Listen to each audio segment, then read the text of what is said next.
Good evening, viewers, and welcome to this edition of NTV Sports Pages, Tuesday, the 22nd of June, and I'm Curtis Morton. In our headlines, Kyron stars, but Windies suffer series loss. And in our feature for this evening, Coach Neva speaks to the SK and Sugar Boys World Cup campaign. We'll take this break, and I'll be right back. If you're HIV positive or have an STI, having unprotected sex with multiple partners puts them in grave danger. You'll expose every partner and their present and future partners to HIV or another STI. Use a condom every time you have sex. You can live a productive life even if diagnosed with HIV. Remember, early detection is key to your survival. Be responsible, protect yourself and others. Help stop the spread of HIV and other STIs.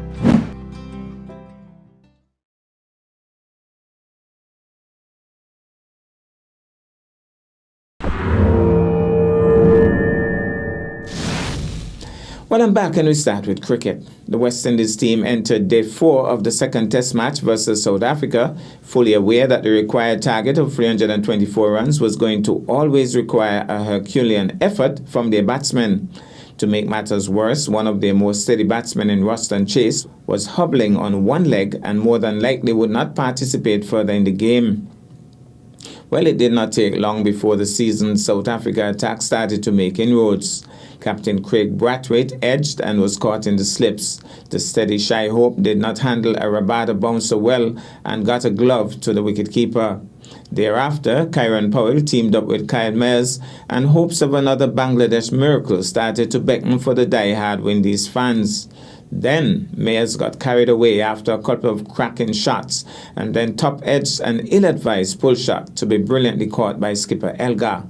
Powell, who had looked in control for most part, suddenly decided to slug sweep left-arm leg spinner Maharaj and was caught by the lone man at deep mid-wicket.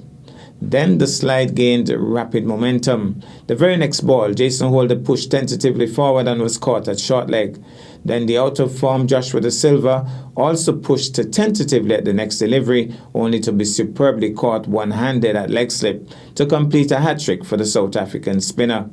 Vice-captain Blackwood and Roach delayed the inevitable with a couple of lovely strokes, but the fat lady had already entered the grounds with her full choir. When Jayden Seales hoisted the ball to deep long on, the agony was finally over. South Africa not only sealed the win, but a series whitewash as well, 2-0. The action now moves on to Grenada, where it is hoped that the Windies white ball team would fare much better in the upcoming T20 series, which commences on June 26. Summarized scores: South Africa 298, De Kock 96, Elgar 77, Mayers 3 for 28, Roach 3 for 45, and 174, Van der Dusen 75 not out, Roach 4 for 52. Beat West Indies 149, Blackwood 49, Mulder 3 for 1, and 165 for 6. Kyron Powell 51, Maharaj 5 for 36, Rabada 3 for 44, South Africa winning by 158 runs. Closer to home, St. Kitts and Nevis Patriot roped in 7 players, 4 overseas and 3 domestic, in the CPL 2021 draft to finish their squad of 17. Each team is allowed to pick a maximum of 17 players, including a maximum of 5 overseas cricketers. Patriots retained as many as 7 players going into the draft after bringing in Dwayne Bravo and Shervin Rutherford in the form of trades. They also brought in high-profile player Chris Gayle ahead of the draft. St. Kitts and Nevis Patriots got 4 overseas players in the form of Rassie van der Dusen, South Africa, Anrich Norje, South Africa, Wanindu Hasaranga, Sri Lanka, and Ramanullah Gobas of Afghanistan. Rassie van der Dusen represented the Patriots in the 2018 season. Among the domestic sign-ups in the CPL 2021 draft, Patriots roped in 20-year-old Kittitian cricketer Mikael Louis. He's a right-handed batsman who bowls leg spin. He just featured in 4 List A matches, picked up 3 wickets at an average of 24.33 with an economy rate of 4.21. Our very own 24-year-old Colin Archibald was also picked in the draft. Archibald played 2 T20 matches and picked up no wickets. The left-arm pacer is a handy batsman down in the order.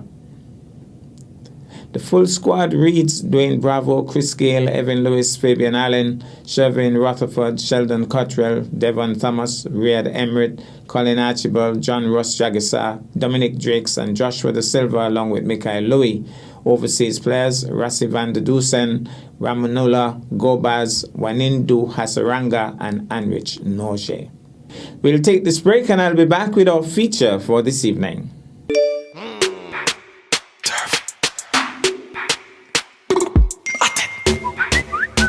Gala WhatsApp and I send text. Me see the SMS. Me have to show images. Send me a pic of yourself. One of you know where. I have too much self-respect to send you a pic of you know where. If you really love me, you will do it.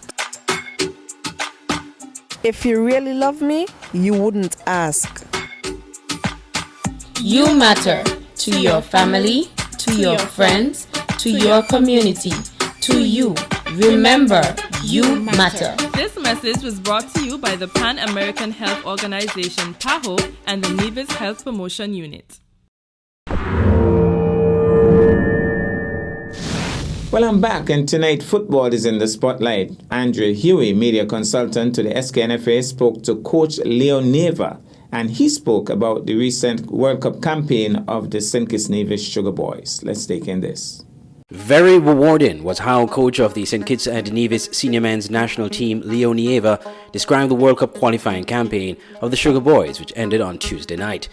Coach Leo said, quote, "The goal has always been to leave a legacy here. We took over the national team in 27th in the ranking of CONCACAF and ended the competition with the selection in 11th.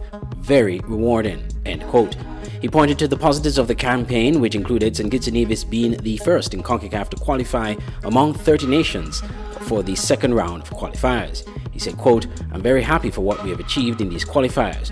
We were the first of 30 national teams to qualify, top of Group F, which included Trinidad and Tobago," end quote. He pointed to the fact that 7 players from the under-20 and under-23 teams debuted in the national team, and all 23 players in the squad competed in the qualifiers. Only 4 of the overseas-based players, he said, played in the match against El Salvador. Most of the players were locally based. St. Kitts and Nevis lost to El Salvador in a home and away series, 4-0 at home and 2-0 away. Coach Leo regretted the big loss in the home match last Saturday. He was not satisfied with the way the team played at home, noting it was difficult to come back from that defeat. He said, quote, "In the second game away, we played with full focus and concentration on football. Players gave everything on the field. Also, I'm satisfied because they adapted well when we changed the tactical system, breaking the back line of 4 to 3 players," end quote. That's our package for this evening. I am Curtis Morton, reminding you that you can watch sports if you're not fit. But to play sports requires fitness, diligence, and sacrifice. Have a good night.